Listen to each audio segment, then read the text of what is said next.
തിരുവോണ ദിനത്തിൽ സദ്യയുണ്ട് ശാസ്താംകോട്ടയിലെ വാനരപ്പട.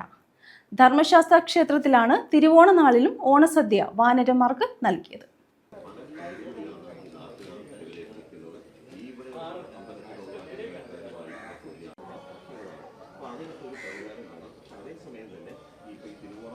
ശാസ്താംകോട്ടയിലെ വാനരന്മാർക്ക് ഓണക്കാലം കുശാലാണ്.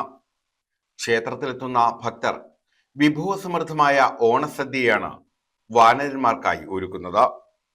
പതിവ് തെറ്റിക്കാതെ ഇത്തവണയും വാനര സദ്യാലയത്തിൽ ഓണസദ്യ കഴിക്കാൻ വാനരന്മാർ ഓടിയെത്തി.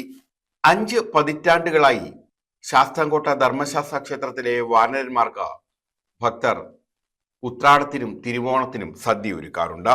തൂശനിലയിൽ ചോറും പരിപ്പും സാമ്പാറും എല്ലാം വിളമ്പിയതോടെ വാനരന്മാർ സദ്യ കഴിച്ചു തുടങ്ങി. വയറു നിറയെ ചോറും കഴിച്ച് പാൽപായസവും കുടിച്ച ശേഷമായിരുന്നു വാനരന്മാർ മടങ്ങിയത്. രാമായണവുമായി ബന്ധപ്പെട്ട വിശ്വാസമാണ് വാനര സദ്യക്ക് പിന്നിൽ ഉള്ളത്. മുൻകാലങ്ങളിൽ ഉത്രാട ദിനത്തിൽ മാത്രമായിരുന്നു വാനര സദ്യ. ഇപ്പോൾ തിരുവോണ നാളിലും വാനര സദ്യ വിപുലമായി തന്നെ നടത്തുന്നുണ്ട്.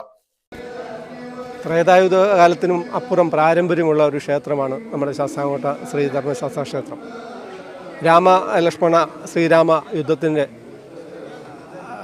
രാവണ യുദ്ധത്തിൻ്റെ പരമ്പരയായിട്ട് വാനര സങ്കേതത്തോടു കൂടി ശാസ്താംകോട്ടയിൽ വരികയും നീലൻ എന്ന വാനരൻ്റെ നേതൃത്വത്തിലാണ് ഇവിടെ രാമ ലക്ഷ്മണന്മാർ വന്നിട്ടുള്ളത്. അതിൻ്റെ പൈതൃകമായിട്ടാണ് ഇന്ന് ഇവിടെ കാണുന്ന ഇപ്പോഴത്തെ ഈ വാനര സമൂഹം. എല്ലാ സഹജീവികളെയും ഒത്തൊരുമിച്ച് കൂട്ടിയിണക്കി കൊണ്ടുപോകുന്ന ഒരു തിരുവോണ നാളിൽ മനുഷ്യരെല്ലാവരും ഒന്നുപോലെ എന്ന് പറയുന്ന പോലെ മനുഷ്യരെല്ലാം ഓണം ഉണ്ണുന്ന ഈ അവസരത്തിൽ ഈ ശാസ്താംകോട്ട ക്ഷേത്രത്തിലെ വാനരന്മാർക്കും എല്ലാ വർഷവും ഏതാണ്ട് 50 വർഷക്കാലമായിട്ട് ഉത്രാടത്തിനും തിരുവോണത്തിനും ഓണസദ്യ വിളമ്പുന്ന ഒരു പരിപാടിയാണ് ഇപ്പോൾ നടന്നുകൊണ്ടിരിക്കുന്നത്. News bureau, Sasthamkotta.